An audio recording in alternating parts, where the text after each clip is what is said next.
baseball, right? Right quick, since City Cincinnati has a great connection to baseball. Y'all saw what happened with the Baseball Hall of Fame votes.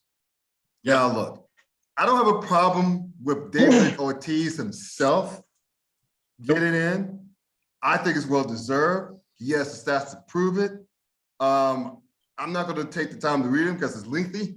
He's like, he has what the hell I read it because I have it up just in case. He had like what where is it? He's a 10-time All-Star. He's he's a World Series MVP, 7-time Silver Slugger Award, right? All that. Great with the media, great media personality. He's awesome on MLB on Fox. Right? He's a cool dude who could play. Mind you, he was a face of the steroid era, but last I checked, steroids will help you put the bat on the baseball. Either have it or you don't. They won't help your hand-eye coordination. It won't help you driving RBIs. It won't help you strike out hitters. You either have that skill or you don't. So I say all that to say this. Well, I'm happy that David Ortiz got it on the first try. A lot of people didn't see it happening a few years ago. Right. I still have a problem with him being in before Barry Bonds. I agree. I have a huge problem with that. Now I have a bigger problem with Barry Bonds not qualifying, having enough of the votes to be on the ballot going forward. You have to have at least 75% of the ballots because the Baseball Writers Association, those schools vote. So if you have 75% of the writers have you on the ballots, after a certain amount of time, you're gonzos. So now, this was his last year eligibility, as well as I extrapolated to Roger Clemens, another guy who should have been in the Hall of Fame years before now. Yep. So you have go ahead. Curt Schilling. As much as I despise him and his politics. Yes. He has no business not being in the Hall of Fame. You saw what he did in the playoffs? Yeah. Those records still stand. He did that for two organizations, the freaking Diamondbacks and the Red Sox with the bloody Sox. Let's be very clear. There's some very bad people who are in the Hall of Fame already. Right? Yeah. Most definitely. Right. The Hall of Fame is a museum, right, which tells the story of baseball. Right. How you can have a museum that tells the story of baseball without including guys like Roger Clemens, Barry Bonds, and Curt Schilling is just ridiculous. It's wrong. It is ridiculous. It's flat out wrong. Don't get me wrong. If I see Curt Schilling, I'm most definitely taking him out Lex Luger style and put them in a torture rack. Most definitely. There is nowhere in the world you can, within my lifetime, insult and threaten to kill a black president like that. There's nowhere in the world I can allow that to happen and not run up on you on site. Right. But what that dude did on the field, you can't deny it. There are some very, very, very bad people. Like, go back and look at who Ty Cobb was. Go back and look at who Ty Cobb was. Thank you. Right? Kirby Puckett beat his wife. Right? Yeah. Like, come on, man. Like, it's not about this morality clause may be the biggest bunch of cockamamie bullshit that I've ever seen in my life. Because it allows petty writers to get in their feelings and decide, I'm not gonna put them in. Here's the thing, guys. There ain't nothing you can do to make me do it. You know what's fucked up too? You could go back a few years ago. Remember Ken Griffey Jr.? Should have been 100% unanimous. Oh, most definitely. Some motherfucker did not put him on the ballot just because. Yeah. Oh yeah. You got jerks like what is that? Who else? Cal Ripken most definitely wasn't 100%. He wasn't 100% either.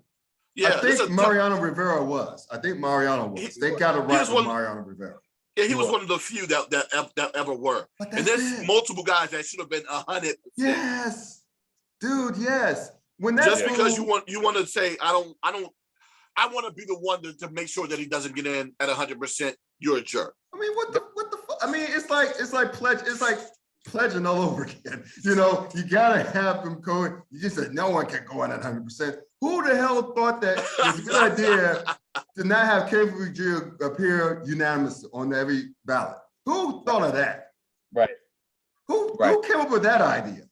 Yeah, dumb. I mean, it's just ridiculous. And it's the same people who's been voting on this shit, right? So again, David Ortiz is in. Great. Yes. No problem with that whatsoever. None. I would have had a bigger problem if he wasn't in. Yep. Okay. But the fact that he was allowed in as a man who's one of his names, one of the names who was leaked on the Mitchell report. Yep. You let his ass in, but you didn't let Barry Bonds in, didn't let Roger Clemens in, you keeping Coach Sterling out, and guess who else was on the ballot for the first time who got left out? Alex Rodriguez. Well, he got 36% of the vote. Alex ain't never getting it. That's ridiculous. Well, see, you know what? And I'll ask this question of you guys in a little bit, right? But of course, number one, Big Papi is more likable than, of course, the guys that we've named, and right? That's the thing. That's the thing. That's the and thing. You have things like Papa Fritas, Carnatas, and that have just covered the stench of steroids on David Ortiz. Unlike the aforementioned guys that we just talked about. Yeah. But the thing that I have to ask, as it pertains to A-Rod, is: do you believe that whatever Barry Bonds' highest vote percentage number that he's ever obtained while being capable of getting into the Hall of Fame, do you ever think that A-Rod's numbers will ever eclipse it? I don't know if he ever gets in, but do you think that his percentage number will ever be higher than whatever Barry Bonds' highest number is? Here's the thing. The thing that he's at 32, 34, 31%, I think. Right now, yeah, 30 something right now, yeah. 32, 31%, yeah. So here's the thing, man. One thing that A-Rod does have going for him, he's on TV. Yeah. He's a public figure now. He like David Ortiz. They're both on MLB on Fox. They both do a great job.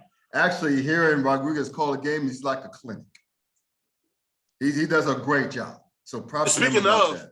He's a Tony Romo of yeah, and it's interesting that you bring that up though, Dre, because from what I'm hearing, that ESPN is looking to do a baseball version of what they've done with the Manning brothers, and they're going to have A-Rod be the lead for that. Nice. Yeah. So that's why I'm like, okay, with A-Rod being who he's been so far. He works for ESPN and Fox. He works for both. Yes, right? Yeah. Kind of being a face of baseball for those two networks. And then let's be clear, with him being in the public eye in pop culture with your girl J-Lo, there might be some cleaning. Now, it'll be like cleaning up Kool-Aid, red Kool-Aid on a tan carpet. It's an attempt to clean it up, but that stain is still there, and you can never say that spot is clean. So I don't know if he ever gets in, but I think that number rises. I don't know if he ever. I'm just wondering if that number how high surpasses what Barry Bonds. Highest What was it, in the got 60s? 60s, in the 60s. That's how high he's gotten. This time, ironically, was the highest he's gotten. Oh, wow. Okay. It was 61, 62%, I think. Something like that. Maybe higher than that. But I just think that, as much say what you want about A-Rod, is his arrogance as a player, how it's received in his own clubhouse, particularly with my Yankees. Derek Jeter. With Derek Jeter, of course, that dynamic. But if he has let's just say he has a better shot. Okay. Because he's like ahead of Bonds. Bonds, let's just be real, guys. People hated him, and he hated him back and didn't care. Yes. 100%. And that's what's biting him in the ass. It shouldn't be the case. Remember, they did the same thing with Jim Rice. Yeah. Because they did the same thing to they did the same thing to Terrell Owens. They did the same thing to T.O. They did the same thing to Art Monk. Same thing. It's stupid. T.O. should have been the first ballot Hall of Famer. That's even more stupid to me, but go ahead. Yeah. Come on. Again, it's because you have petty ass writers doing the voting. Right. And because you didn't do my interview, because you were always gruff and harsh and rough and whatever. The one thing that I can hold over you is you will not get in. Either you won't get in at all, or it's going to take you multiple years to get in because I'm petty. Yeah. The final validation of a superstar. Yeah. Final validation, Hall of Fame, regardless of sport. Yes. You know, we see it in more than baseball and football. So I mean, it just is what it is, man. It's petty, it's childish as hell, it's stupid. I mean, they should be embarrassed. The Baseball Association should be embarrassed. You mean to tell me you can get away with telling the story of baseball without Mr. Barry Bonds and Roger Clemens? See, and it's funny that you bring that up, and I kind of hinted at it before we started the show. Yeah. We most definitely talked about this yesterday with Sleazy Sports. Shout out to Sweet Lou. It's not necessarily the solution, but it's actually what's going on right now, right? Mm-hmm. You know, you walk into the hall, of course, you will see the story of Major League Baseball being told with Barry Bonds included. The home run, the record-setting ball is there, Mm-hmm. and of course, other memorabilia dealing with Barry Bonds is in the Hall of Fame right now. The thing is, he ain't in that room. Right. Yep. The plaque ain't back there. Right. And so the story is being told with him. It's just unfortunate that his plaque ain't back there. But go ahead, Dre. it's not that his story is being told, because his story is not being told. It's baseball's story that's being told. It is, hey, this happened in baseball. Yeah. And so here's the baseball that represents what happened. We're leaving Barry Bonds out of it. Yeah, But gotcha. here's baseball. Oh, here's a bat that hit this ball that did whatever, but you don't need to know anything about the dude. And see, and that's the thing, right?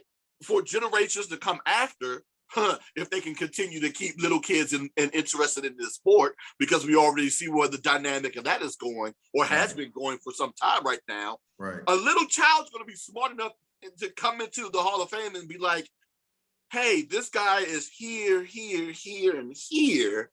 Why isn't he good enough to be back there? Yeah. And that's the reason why he's not in there. But that guy is, and that guy is. Yep. Are you kidding me? Yep.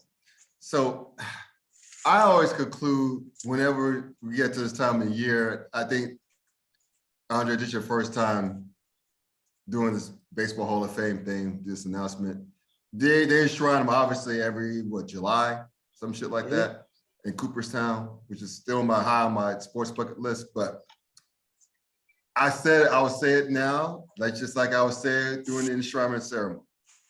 Stop bullshit to the Hall of Fame, to the writers, to the commissioner. And I think, Dre, you know where I'm going when I said the commissioner. Stop bullshitting around, get off your high horse, let Pete Rose in.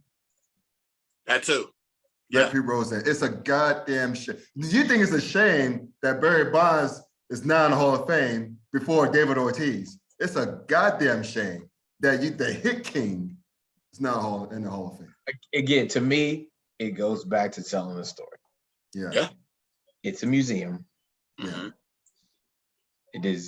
There has been one person who has hit more baseballs than anyone else who has ever played the game. Yes. Ever. Ever. Do you know how many thousands of people have played Major League Baseball? And there is one dude who has hit more balls than any of these jokers. Not only that, he helped keep the sport alive. Yes. Yeah. If not for that home run race of 99, where would baseball be right now? I don't understand. You can't. Pete Rose, Barry Bonds, Kurt Schilling. Yeah. Roger Clemens. You're just leaving out chunks of the story, right? Yeah. Yeah. It's going in and watching Lord of the Rings and being like, yo, weren't there some hobbits in this story? Nah, we left them out, son. Here's the ring one of them wore, though. See, here's the ring. Frodo. I'm sorry. One of the hobbits wore this ring. We're not talking about Frodo. Like, Right. I mean, But even worse with the Pete Rose aspect of it is how baseball has currently embraced gambling now. Yes. And this man, Yes. it's not even Dude. in. Dude. That's what we're going to Yes. do? Okay, cool. Stop All right, being baseball. so- All right, MLB. Stop being so goddamn sanctimonious and phony and hypocritical and just let these stars. Come on. Really gonna tell me that's what my son, when I took my son to the I said this on camera earlier, took him to the Cincinnati Reds Museum, has all this stuff there. So my son who's just learning to get into sports asked me, he's like, Daddy, why do they not allow the man with the most hits in the Hall of Fame? If you would have asked that question, From What'd I the say? mouths of babes. he is a preteen. He's 12 years old, just trying to get into sports. That's one of the first questions he asked me, straight up. And how could I answer that? I just told him the best way possible. I said they kept an eye over gambling. Son, And he was like, look up the "That's stupid." definition. He said that was stupid. I'm like, yes, it is stupid. I'm not a Reds fan. I think that's stupid. So I only got anyway. 2 words for that, fellas. Come Come on, on, son. Come on, son. What you talking about? Get those lips to the side. Come on, son. So yeah, so again, I'll be saying it. I said it tonight. I'll say it in July dinner Shrine ceremony on a video, wherever the hell. Let Pete stop bullshitting. Let Pete Rose in the Hall of Fame and saying it for the past how many years. But anyway,